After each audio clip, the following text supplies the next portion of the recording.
la sesión pública de esta Real Academia de Medicina y Cirugía de Cádiz para la recepción como académico correspondiente de mérito del ilustrísimo señor don Antonio Manuel Ballesta Jimeno. Tiene la palabra el ilustrísimo señor secretario general para la lectura del acta de nombramiento.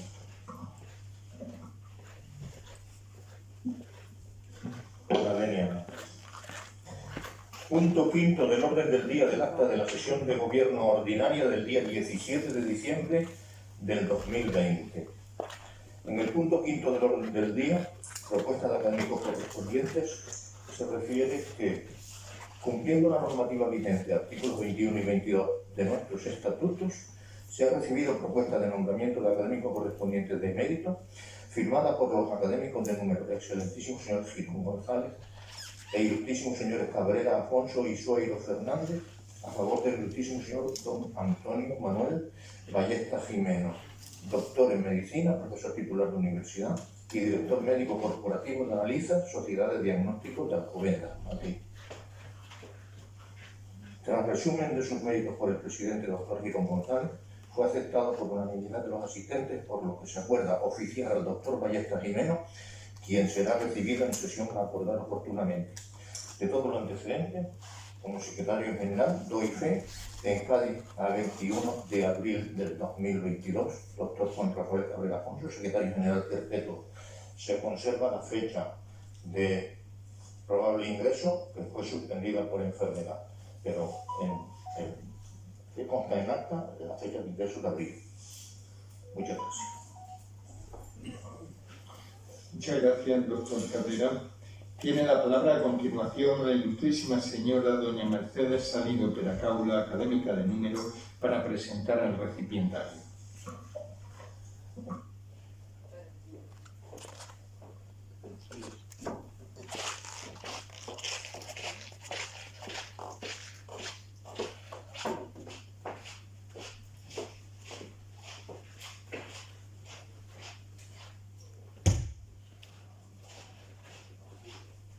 Excelentísimas e ilustrísimas autoridades académicas, ilustrísimos e ilustrísimas señores y señoras académicos, señoras y señores.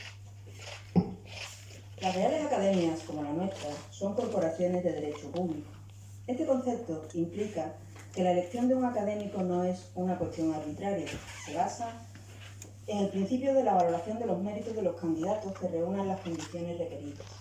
El doctor Antonio Manuel Ballesta Jimeno fue propuesto por el doctor Sueiro, conocedor de su amplia trayectoria, y avalado por los doctores Cabrera Afonso y Girón González. Al manifestar el proponente la imposibilidad de realizar su presentación y como académica adscrita a ciencias básicas, recibo el encargo y con él la posibilidad de conocer al nuevo académico. Curiosamente, es este trayecto guiado por el azar, o quizá el destino, entre la cirugía y la medicina básica el que conduce al doctor Ballesta al día de hoy. Nacido en Almería, a corta edad inicia un periplo que dura hasta hoy y que, motivado entonces por la profesión paterna, le conduce hasta Jerez, donde inicia sus estudios de comercio. Influido por la voluntad materna, se decide por los estudios de medicina, a los que accede tras alguna que otra jugarreta más del destino o del azar, y quizá influido por el laboratorio fotográfico del que había disfrutado en casa, gracias a la afición de su padre, se acerca por primera vez como alumno interno al laboratorio de microbiología. De allí al laboratorio central, donde coincide, entre otros, con nuestro recordado don Manuel Gutiérrez. Y tras varios años, nuevamente el destino o el azar lo llevan a cirugía, consiguiendo una plaza de médico interno, con su maestro y mentor, don Felipe Cruzcar, de la que disfruta mucho, hasta que de nuevo la vida, el destino, o quizá de nuevo el azar, lo conducen a poner en marcha el laboratorio de la Cátedra de Cirugía. Pone rumbo a Barcelona para formarse y modernizar así un laboratorio que será fuente de varias tesis. Y, en el camino, la lectura de un trabajo científico despierta su interés en iniciar su tesis doctoral sobre marcadores tumorales en el cáncer de mama, allá por 1991, y su formación en el laboratorio de análisis. Nuevamente, el destino lo conduce finalmente a Barcelona, donde en el Hospital Clínico desarrolla una amplia carrera, alcanzando la cota más alta, obteniendo el puesto de jefe de servicio. Las jefaturas de servicio, al igual que los nombramientos académicos, no son estaciones terminales y llevan aparejados el reconocimiento de los méritos, un compromiso de dedicación y progreso que él completa ejerciendo como profesor asociado y finalmente como profesor universitario vinculado, dedicado a la transmisión del conocimiento, impartiendo en la Universidad de Barcelona bioquímica clínica. La jubilación forzosa, por edad, del puesto no le lleva a jubilarse del laboratorio y pasa al ejercicio privado, a la nada despreciable tarea de encargarse de la gestión de los laboratorios en los nuevos hospitales creados en la Comunidad de Madrid, dando servicio a una población de más de 1,5 millones de personas. Su inquietud y las circunstancias lo llevan a su actual reto, analiza, como director médico de más de 17 laboratorios participados por Asisa en las principales ciudades de España. Hombre inquieto, desde Analiza patrocina numerosas sesiones científicas. Es académico correspondiente de la Academia de San Dionisio, de nuestra academia homónima en Zaragoza, en la que Analiza patrocina premios a la mejor tesis doctoral. Junto a ello, su interés por conocer más y contribuir a la ciencia que profesa le ha movido y le mueve a investigar. Con publicaciones de prestigio nacional e internacional, un papel activo en varias sociedades científicas, nacionales y también internacionales, y la organización de numerosos congresos internacionales sobre marcadores tumorales, su gran pasión. Empezábamos nuestra intervención enunciando cómo la elección de un académico ha de basarse en el principio de la valoración de los méritos de los candidatos, que reúnan, por tanto, las condiciones requeridas, brevemente, capacidad y mérito. Junto a ello, y sobre todo en una Real Academia de Medicina y Cirugía, de cualidades humanas que acompañen a la ciencia médica que practica como médico preocupado y ocupado por llegar al diagnóstico y al tratamiento correcto que cure o palíe la dolencia del enfermo que le ha tocado en suerte. Congratulémonos, pues, en el día de hoy, del acto que se está desarrollando, a la vez que recordamos al académico que hoy ingresa que adquiere un compromiso con nuestra institución, de modo que esta conferencia no sea un hecho puntual, puesto que su relación con nuestra institución no concluye una vez finalizado el acto, sino que pasa a formar parte de la nómina de académicos correspondientes por méritos, que tienen y deben tener una función activa. Desde aquí le invitamos a participar como académico correspondiente de nuestra corporación en los distintos ciclos de conferencias de esta academia. Bienvenido, pues, doctor Antonio Manuel Ballesta Jimeno, como académico correspondiente por méritos a la Real Academia de Medicina y Cirugía de Cádiz.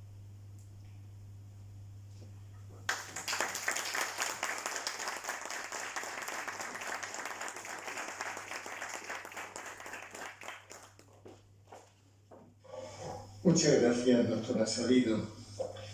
Tiene a continuación la palabra el ilustrísimo señor don Antonio Manuel Ballesta Jimeno para leer su discurso de ingreso sobre marcadores biológicos del cáncer, del diagnóstico al tratamiento, un largo camino con final feliz.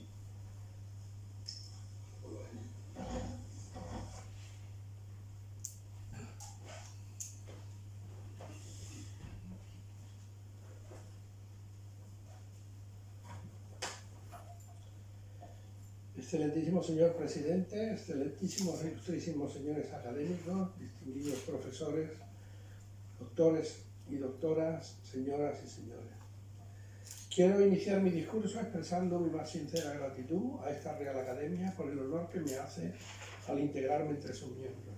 Para mí es al mismo tiempo un reto y una gran responsabilidad entrar a formar parte de esta institución casi bicentenaria, aunque sus orígenes incluso se pueden remontar a 100 años atrás, cuando Pedro Virgili funda el Real Colegio de Cirugía de Cádiz, germen de la primera facultad de medicina en donde yo me formé. Institución a la que además han pertenecido y pertenecen ilustres e insignes figuras de la medicina española.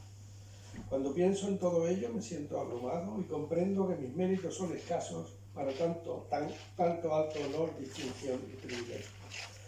Es mi deseo comenzar expresando mi agradecimiento a los señores académicos que me han presentado, apadrinándome para ocupar un lugar en esta Real Academia. Los profesores Juan Cabrera Afonso, secretario perpetuo de esta institución e investigador minucioso de la historia de la medicina.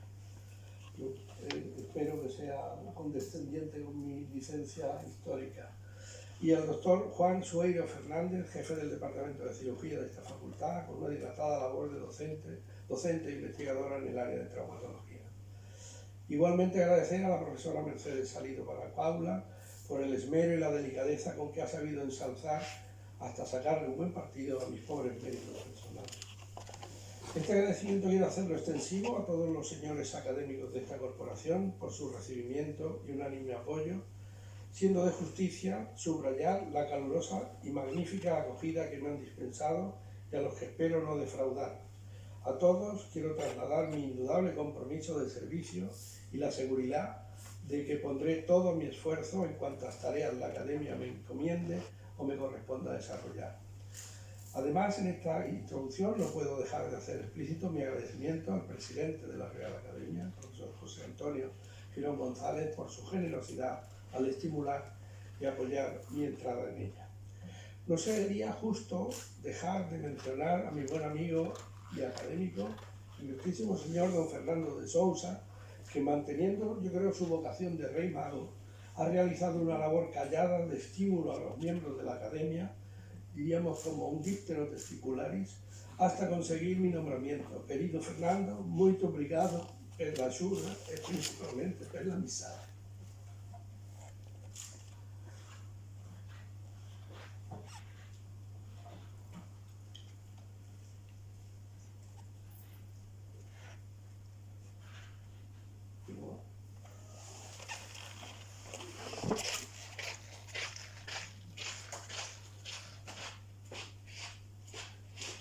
Le doy aquí, le doy aquí. Le doy aquí.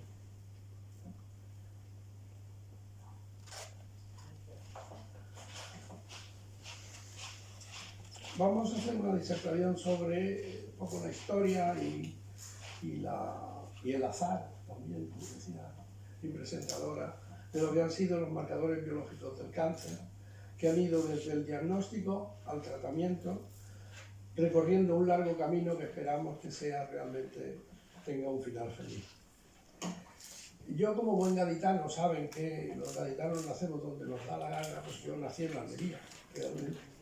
Y fruto de un matrimonio iba a decir de clase media baja, pero entonces en el 44 no había clases. Entonces fue el único hijo de mis padres a los que todo lo debo. Y de su mano, en el año 51, aterricé en Jerez de la Frontera. Estudié en el Colegio La Salle y fue mi madre la responsable de que yo estudiara medicina por cumplir una tradición de su familia. Y esto me llevó en el año 61 a entrar por el patio de la antigua Facultad de Medicina de Cádiz. ¿Tienen ustedes aquí algún ilustre académico como es el doctor Salvador Mora? Estamos en la práctica de anatomía en el año 61 en el antiguo departamento anatómico y me parece recordarlos a todos: Simón Marina, Antonio Giep, Pedro Jorge, Enrique Sánchez. Fue la promoción que estuvo a caballo entre la antigua y la nueva facultad y acabamos aquí.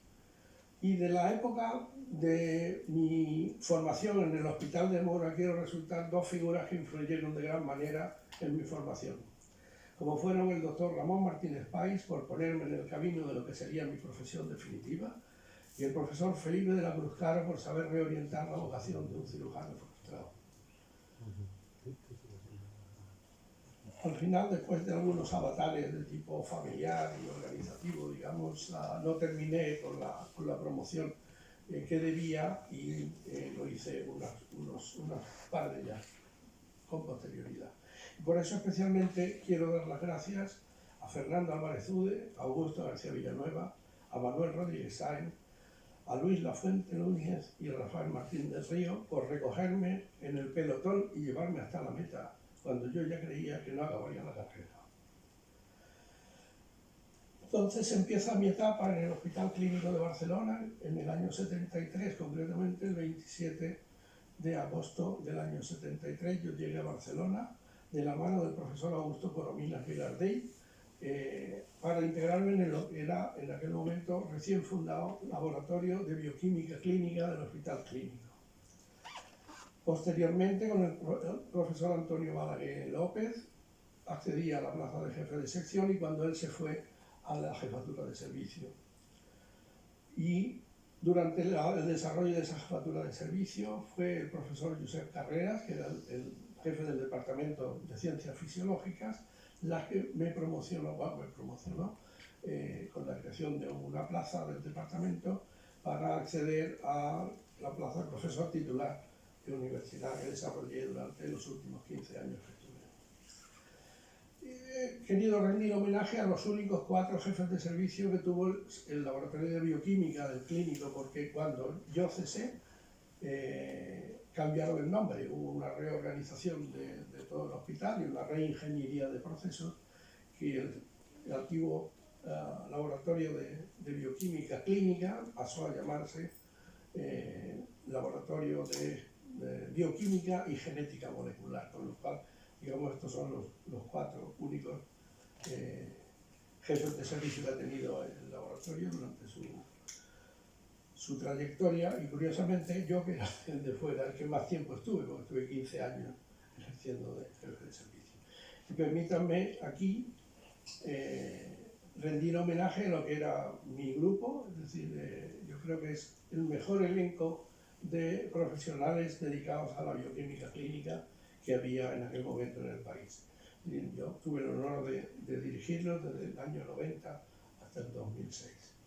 Y permítanme aquí rendir homenaje a 2 de las personas más queridas que formaron conmigo el inicio de la unidad de estudio del cáncer y que desgraciadamente nos han abandonado hace poco. La doctora Amalia Lafuente hace escasamente 2 meses y el doctor Rafael Molina, que fue mi sucesor, digamos, hace un par de años. En Barcelona dejé 3 hijos y 5 nietos. Bueno, 5 nietos más 3. Perdónenme que les ponga estas fotos porque prefiero mirarlos así. Mi hijo mayor tiene 52 años y el menor 40, y el nieto mayor tiene ya 20. O sea que... De ahí vino mi aventura en el Laboratorio Central de la Comunidad de Madrid, también de la mano del profesor Balaguer. Vine a ocupar la dirección médica del laboratorio y fue un reto profesional muy importante. Y compartir las responsabilidades de dirección mano a mano con la directora de gestión, la señora Nuria Martín, fue realmente un gran placer. Con posterioridad me integré al proyecto Analiza, una idea de un financiero con grandes dotes de visión de futuro, que poco a poco y de la mano de Asisa ha ido, o hemos ido en este caso, yo me incorporé un año después, aumentando los objetivos de la empresa, no solamente en el área de análisis clínicos, tenéis aquí algunos del personal que ocupan los laboratorios periféricos, sino que con posterioridad ha habido una expansión internacional, con laboratorios en Suiza, en Portugal y en Brasil, y aumentando además la cartera de servicios no solo en el área de análisis clínico, sino también en anatomía patológica y en radiología.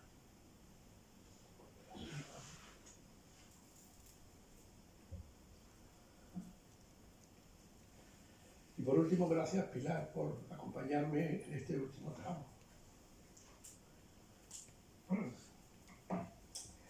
El cáncer es una enfermedad que no es nueva y es exclusiva de la raza humana. Es decir, que el cáncer es, digamos, el fruto del triunfo, nuestro triunfo como especie. Es decir, conforme aumentamos la esperanza de vida, envejecemos gracias a que ponemos en control la muerte por otras causas, ¿no? Y si ya se han erradicado las enfermedades infecciosas, se han conseguido mejoras higiénicas y dietéticas, esto ha llevado al aumento de la esperanza de vida y la mayor tasa de mortalidad se da en personas de edad avanzada y debido a enfermedades típicas de los ancianos. Y hay 2 que son propias de estas edades y con frecuencia son causa directa de la muerte del individuo. la arteriosclerosis y el cáncer. En su conjunto, el cáncer podría decir que son alrededor de 150 enfermedades distintas que van a depender del órgano donde asienta, del tipo de células donde se origina y del tipo de mutación responsable del mismo. Sirva la imagen de la izquierda para rendir homenaje a don Santiago Ramón y Cajal, que todos sabemos que era neuropatólogo, pero también había hecho algún pinito en la anatomía patología convencional, y esto concretamente es una laminilla suya de un cáncer de pulmón microcítico, ¿no? Fue publicado por Alfredo Martínez, colaboradores en Nature Review of Cancer en el 2005. Como decía, es una enfermedad que se conoce desde antiguo, que aparece en el papiro de Ewing Smith y describe por primera vez 8 casos de cáncer de mama o úlceras tratadas con cauterización. Quédense con el término de cauterización. Pese a ello, el documento indica claramente que en realidad no existe tratamiento alguno efectivo contra esa enfermedad. Es Hipócrates el que describió varios tipos de cáncer, llamándolos carquinos, la palabra griega que se usa para describir el cangrejo, o carcinoma. Vino por el aspecto que presentaba la superficie cortada de un tumor maligno, con las venas estiradas por todos lados como si fueran patas de cangrejo.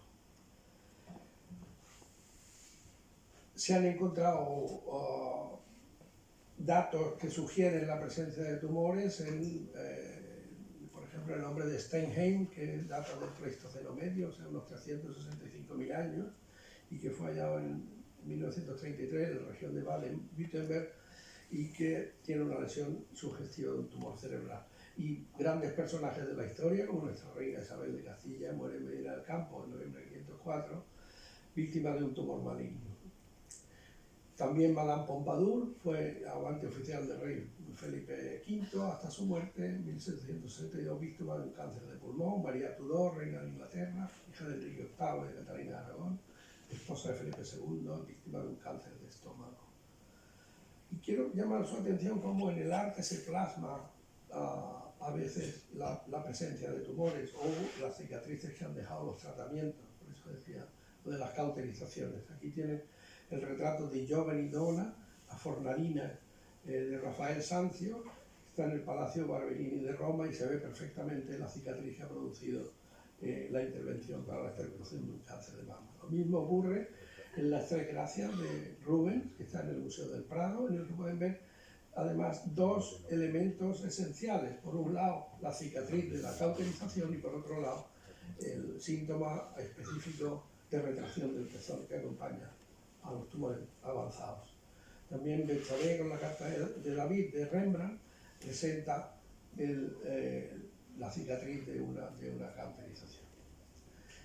¿Y qué es lo que genera el cáncer? Pues múltiples factores, algunas sustancias químicas, algunos virus o bacterias, radiaciones, herencia, poco, pero herencia, dieta, hormonas, el entorno. ¿Y cómo se desarrolla? Pues habitualmente los tumores tienen un periodo de inducción que pueden ser entre 15 y 30 años, un periodo de desarrollo in situ entre 5 y 10 años, un periodo de invasión también entre 1 y 5 años, y un periodo final de diseminación entre 1 y 5 años.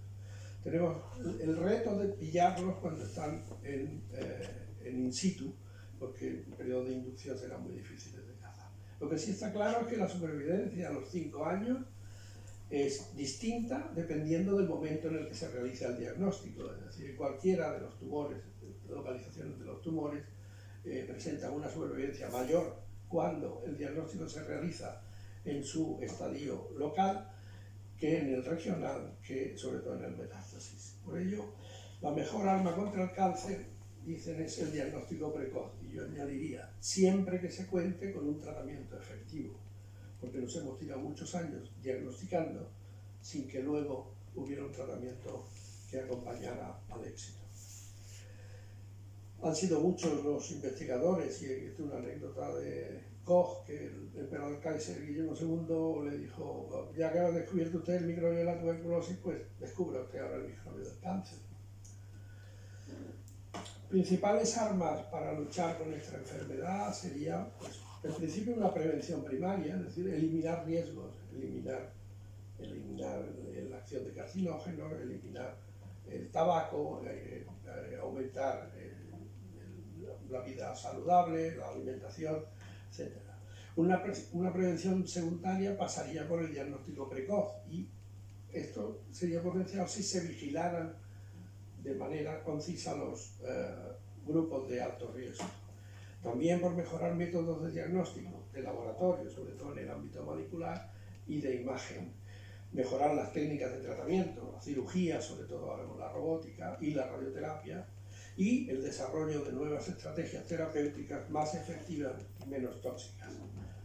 Por último, y es importantísimo desde el punto de vista clínico, el seguimiento clínico protocolizado y minucioso de los pacientes. Y para un buen diagnóstico y un tratamiento, la gestión clínica del cáncer pasa por aumentar el conocimiento, aplicar la tecnología adecuada y establecer la organización conveniente. Y en este caso, la constitución de los comités de tumores en los hospitales han jugado un papel importantísimo en el conocimiento de esta enfermedad. Nos vamos a remontar, hablando de posibilidades de tratamiento. Todo empieza, toda la radioterapia, toda la actual radioterapia sigue las bases de lo que Madame Curie descubrió sobre el radio y sus propiedades radioactivas. El gas mostaza, que se empleaba para fumigar soldados en la Primera Guerra Mundial, fue, digamos, lo que luego da lugar a la quimioterapia, es la primera quimioterapia, porque se observó que los soldados muertos en la Primera Guerra Mundial expuestos a gas mostaza presentaban aplasia de órganos linfoides y de médula ósea. Aquí tienen ustedes la primera radiografía hecha por Röntgen a su mujer, que consiguió que estuviera 10 minutos quieta con la mano encima de la placa para hacer, y expuesta a los rayos X para hacer la fotografía que tienen ustedes aquí. Sus descubrimientos han sido la base de todas las actuales tecnologías de diagnóstico por imagen. Y aquí he rendido homenaje a Rosalind Franklin, que es una eterna olvidada. Sin sus trabajos anteriores sobre difracción de rayos X de la estructura del DNA, no quiere decir que Watson y Crick no describieran la estructura definitiva, pero desde luego le facilitó mucho la cosa. Y tuvo la desgracia de morir a los 20 y pocos años de un cáncer de ovario. De los trabajos de Rosalind ya los Francis Crick y James Watson en el laboratorio Cavendish en el 53 sugirieron la estructura definitiva del DNA, llegando a decir que estaban constituidos por dos cadenas, pares de bases nucleótidos, es decir, que todo el conjunto está ubicado en el núcleo de la célula, empaquetado en forma de cromosomas, empaquetado a su vez los cromosomas por la adición de histonas y nucleosomas, y trozos de estas cadenas, son los genes, van a expresar proteínas.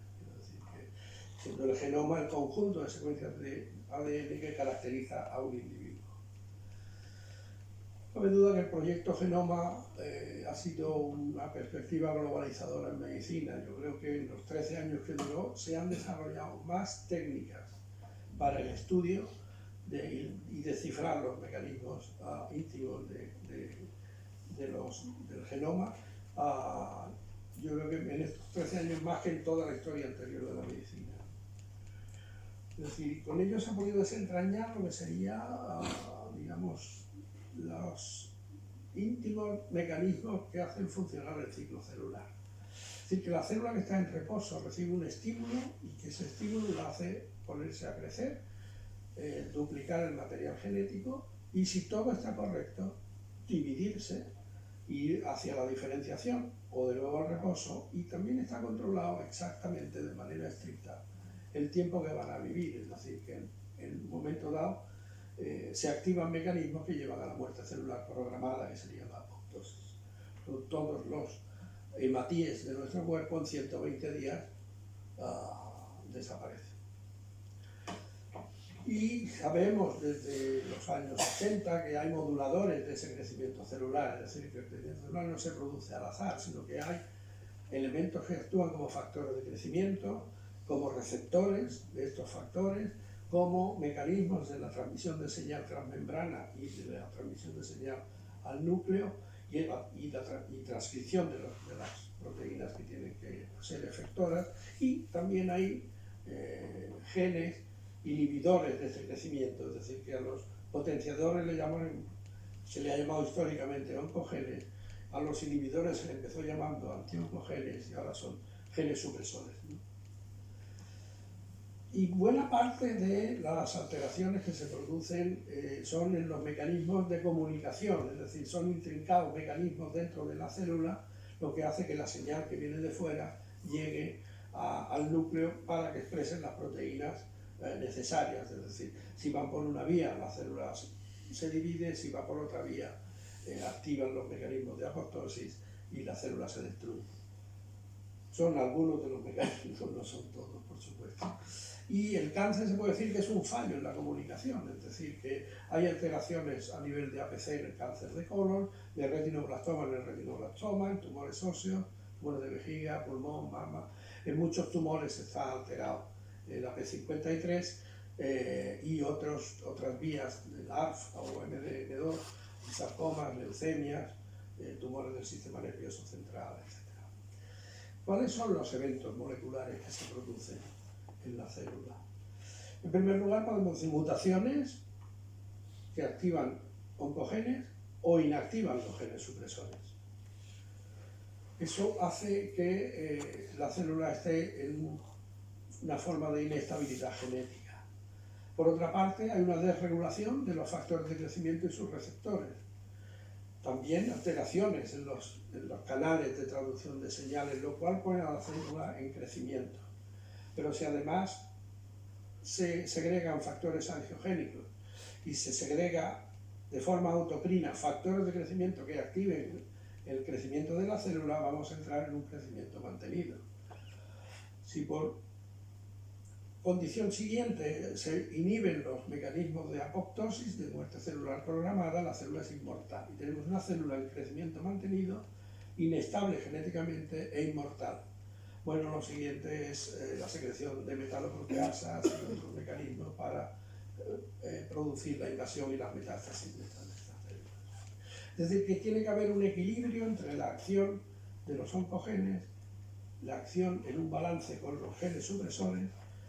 Si todo falla, que funcionen los mecanismos de reparación del DNA, y todo ello rodeado de una serie de factores que no afectan a los genes, pero que son factores epigenéticos, como la metilación y otras andas. De todas maneras, por mucho conocimiento que tengamos, no se ha descubierto una prueba que en el momento actual, una prueba de laboratorio, en el momento actual, digamos, prueba positiva, el enfermo tiene cáncer, prueba negativa, el enfermo no tiene cáncer. Eso no es verdad.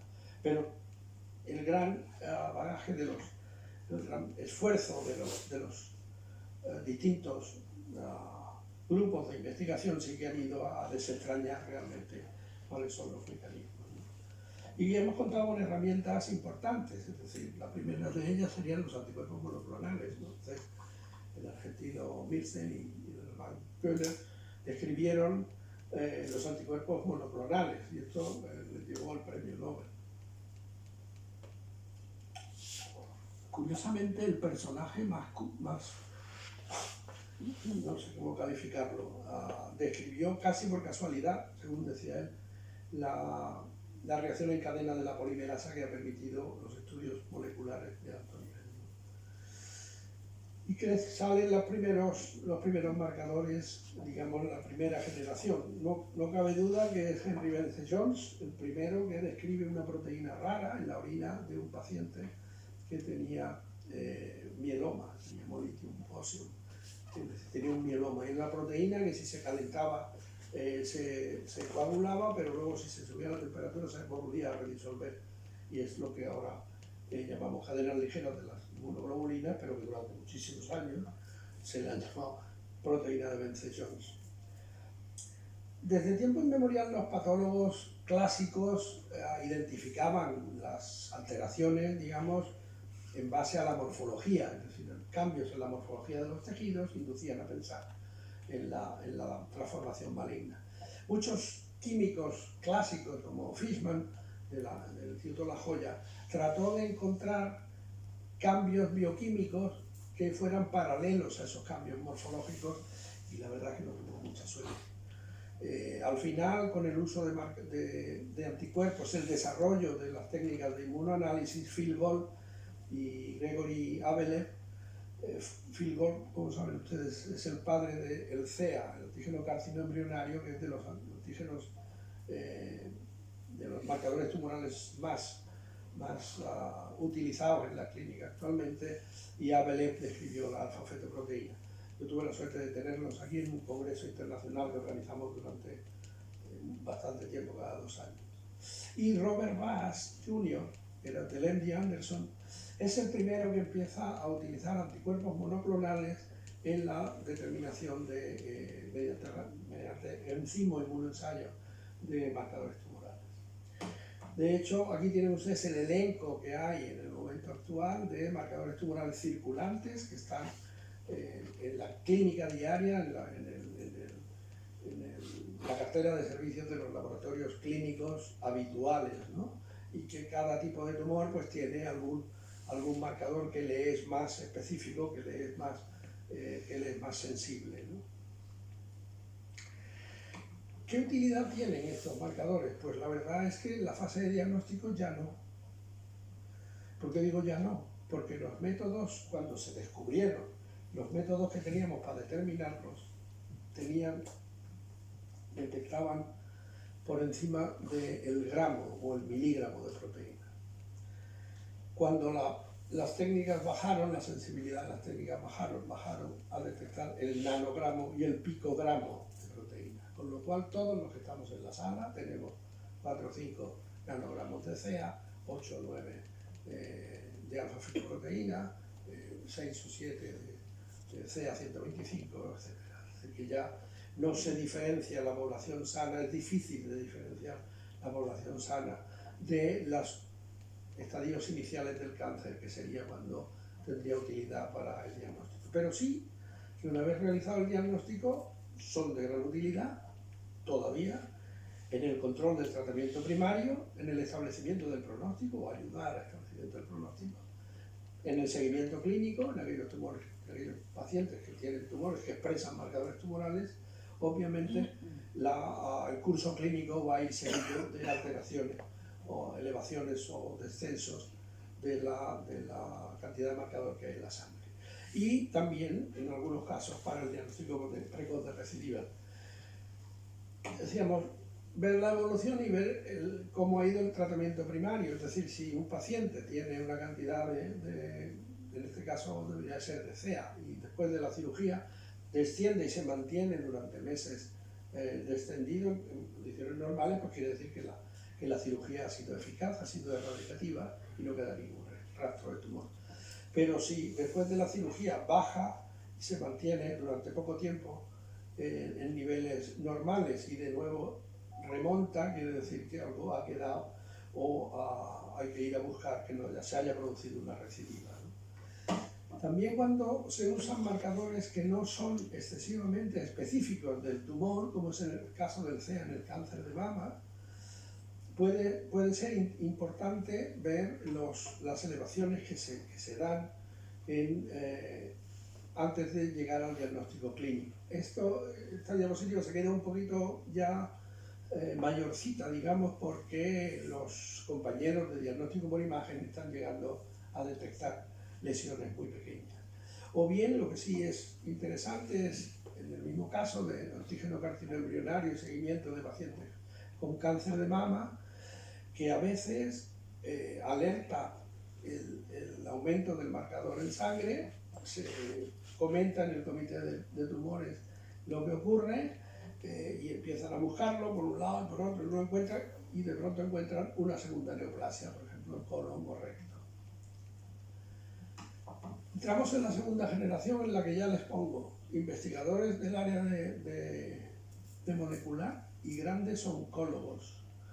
Sirvo aquí también para rendir homenaje al doctor Baselga, que nos dejó el año pasado. Pero tenemos oncólogos excelentes. En Andalucía Moreno Nogueira hizo una gran escuela, en Madrid Eduardo Díaz Rubio, Antonio Antón en Zaragoza, Hernán Cortés Funes en el 12 de octubre, y la delantera, digamos, de la investigación en oncología molecular, en oncología, de Ángel Pellicer, Manolo Perucho, Carlos Cordón, Joan Masaré y Mariano Balbacín.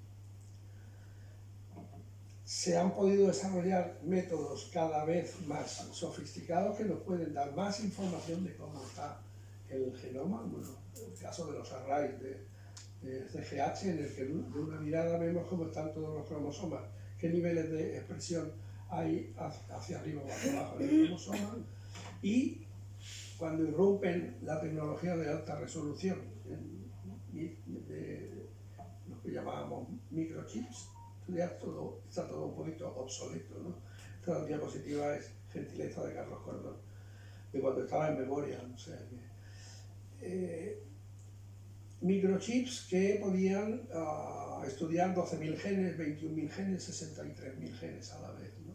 Entonces se produce un cambio de mentalidad, es decir, de la simplicidad de un marcador de un tumor y del diagnóstico o no diagnóstico a la complejidad, es decir, a múltiples marcadores que estudian toda la vía de señales y dan una información predictiva que pueden incluso indicar tratamiento, resistencia o análisis de conjunto. Se puede llegar a efectuar técnicas de biología molecular solo de un grupo de células haciendo una disección mediante captura con láser. Se pueden hacer plataformas que van a ser de interés para orientar o no orientar el tratamiento, calcular el riesgo que pueden tener unas pacientes en el momento de la toma de contacto.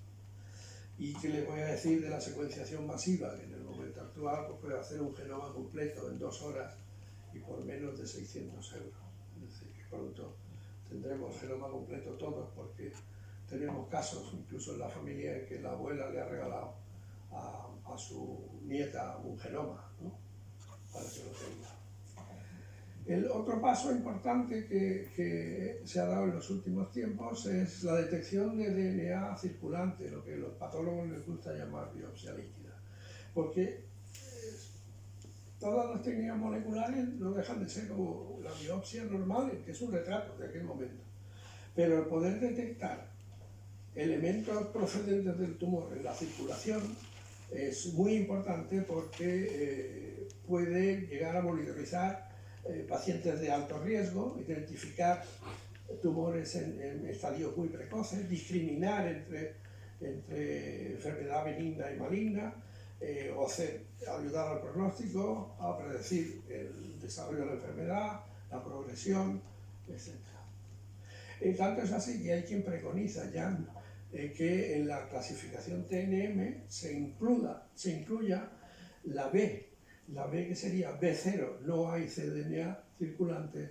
y B1, cDNA circulante. Lo que sí es que ya la clasificación, de acuerdo a la patología clásica, no sirve, porque hay muchos tumores que tienen la misma morfología y luego se comportan de una manera o de otra. Es decir, que hay que ir a buscar el perfil molecular y hay que ir a encontrar firmas moleculares predictivas que orienten el tratamiento en un sentido u otro. Podríamos decir que en el siglo pasado, pues lo que teníamos era quimioterapia, ¿no? Todos los tratamientos estaban basados en la administración de fármacos que inhiben procesos básicos de las células, como la síntesis o reparación de DNA, la mitosis, etc., lo que conocemos genéricamente como quimioterapia. Pero estos agentes presentan una alta toxicidad, ya que afectan por igual a los mismos procesos básicos, pero en las células sanas. Es decir, quizás su utilidad estaba basada exclusivamente en la existencia de una ventana terapéutica, en el sentido de que solían ser más tóxicos para las células tumorales que para las células normales, y estas ventanas terapéuticas estaban establecidas de una forma empírica mediante ensayos clínicos. No obstante, a pesar de estas limitaciones, la quimioterapia sigue siendo la terapia más común en nuestros hospitales, a la espera de que se sigan desarrollando mejores estrategias terapéuticas, como lo que conocemos por medicina personalizada y lo último que sería la inmunoterapia. Pues en el siglo XXI entramos en las terapias personalizadas. Antes le dábamos quimioterapia a todos, ahora le vamos a dar a lo que necesite y lo que necesiten, ¿no? En estas dos primeras décadas se ha producido una auténtica revolución en las estrategias terapéuticas empleadas para el tratamiento de los distintos tipos de cáncer, la mayoría de las cuales están basadas en nuevos conceptos.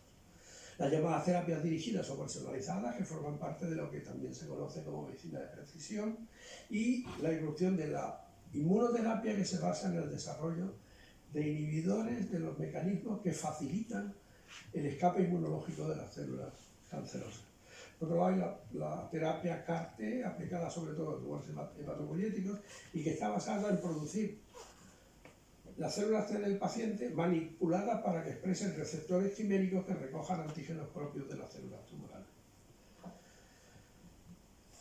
El desarrollo de fármacos específicos contra las proteínas expresadas por los genes mutados, oncoproteínas en cada tumor, sin tener esto sería la definición de lo que son terapias personalizadas, sin tener en cuenta el órgano de origen o las características patológicas del mismo.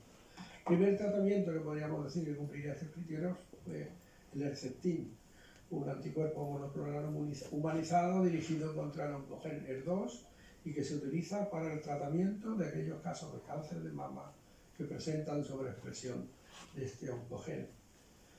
Un segundo ejemplo sería el Glivec, aprobado en el 2001, es un inhibidor químico selectivo contra la hiperactividad de tirosinquinasa del oncogen BCR-ABL, responsable de la leucemia mieloide crónica.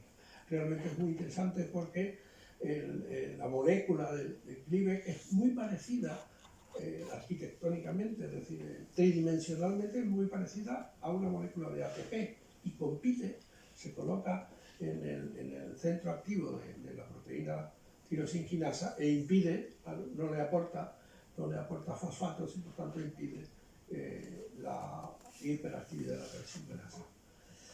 Y ahora, gracias a las técnicas de secuenciación masiva, en la actualidad se conocen prácticamente todos los genes y oncogenes mutados que afectan a los distintos tipos de cánceres humanos. Desgraciadamente son más de 500, ¿no? Genes mutados, y por el momento solo en un número pequeño de ellos se cuenta con fármacos eficaces contra un número limitado de dianas moleculares. Esta es la diapositiva gentileza de Mariano Albacete, en la que se reseñan los fármacos aprobados desde 1998, que fue el Herceptin, hasta los últimos que se han aprobado para los tumores que le llaman agnósticos, que son los que tienen mutaciones específicas en el gen RAS, en el TRAC, son los tumores agnósticos.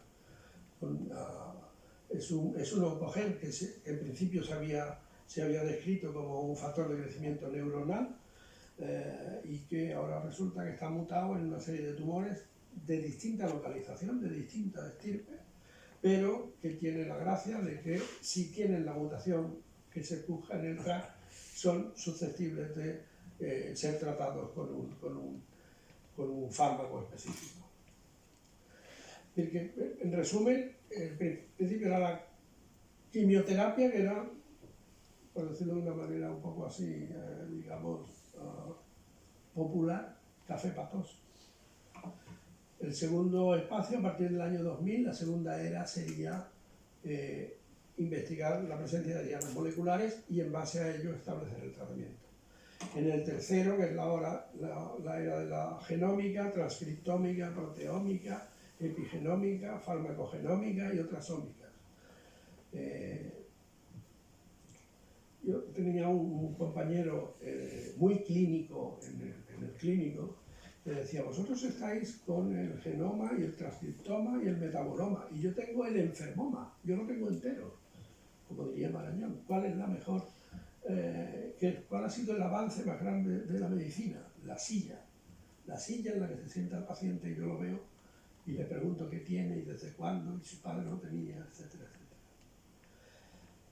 Digamos que esto nos va a llevar el estudio del genoma completo del tumor y del huésped a hacer, en vez de todos somos iguales, 6.000 millones de otros tratamientos personalizados. Y por si quedaba algo, importante, pues en el año 18 aparecieron Allison y Honjo describiendo los anticuerpos moleculares que evitaban el escape inmunológico de las células tumorales, haciéndolas visibles para las células T.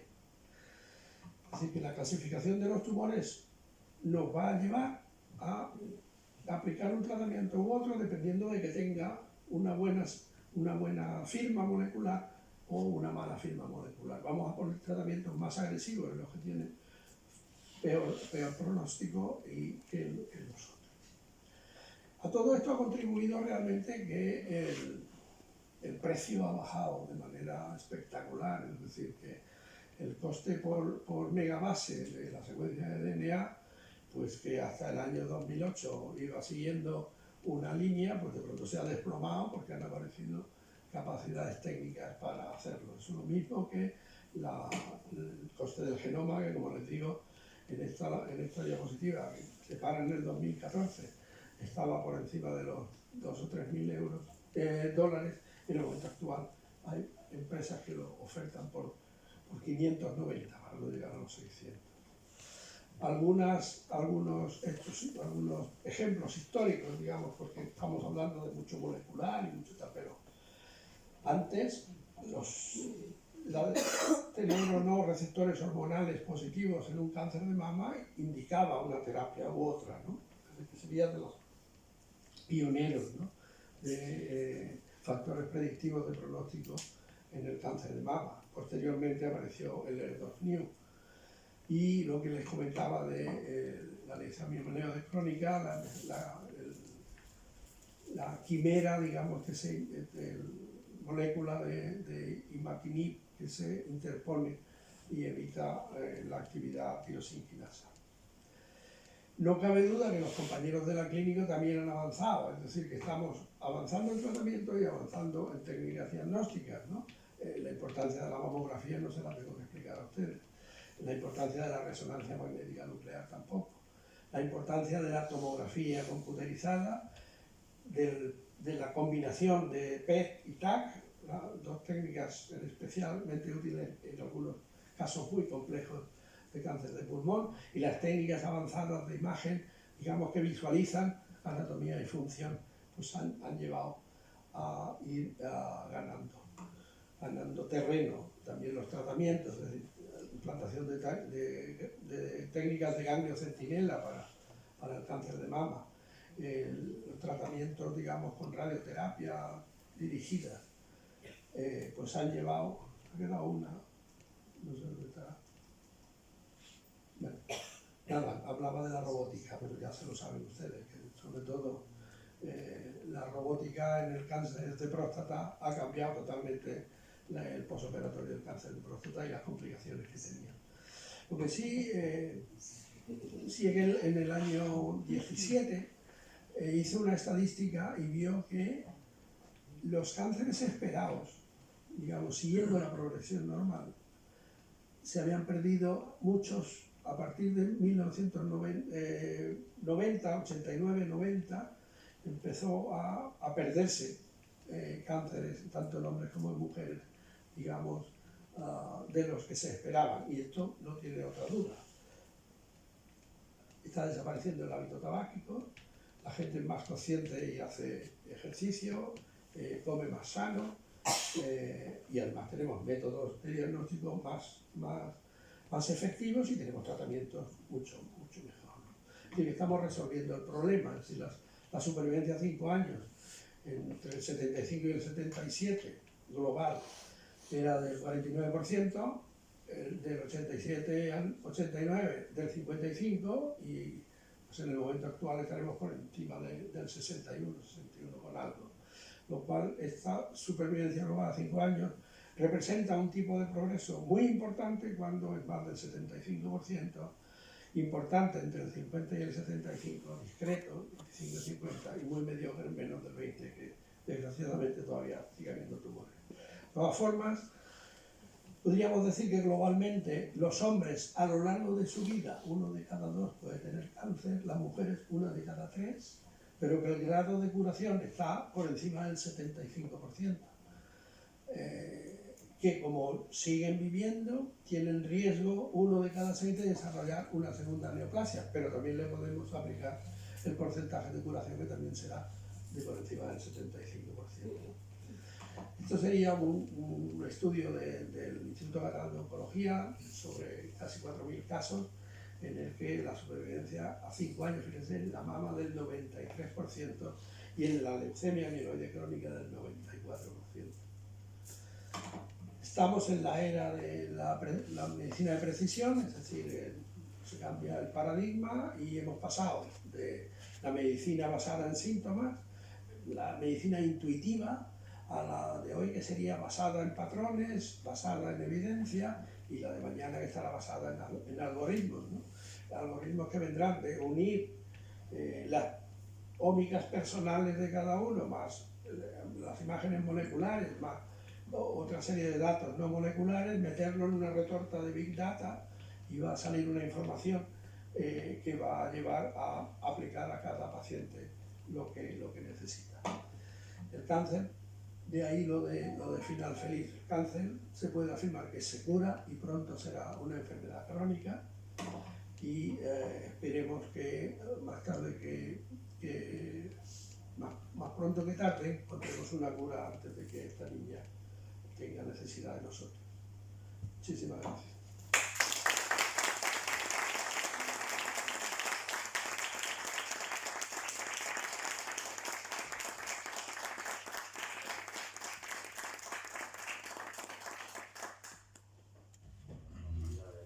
Se va a proceder a la entrega de la medalla y del título de académico.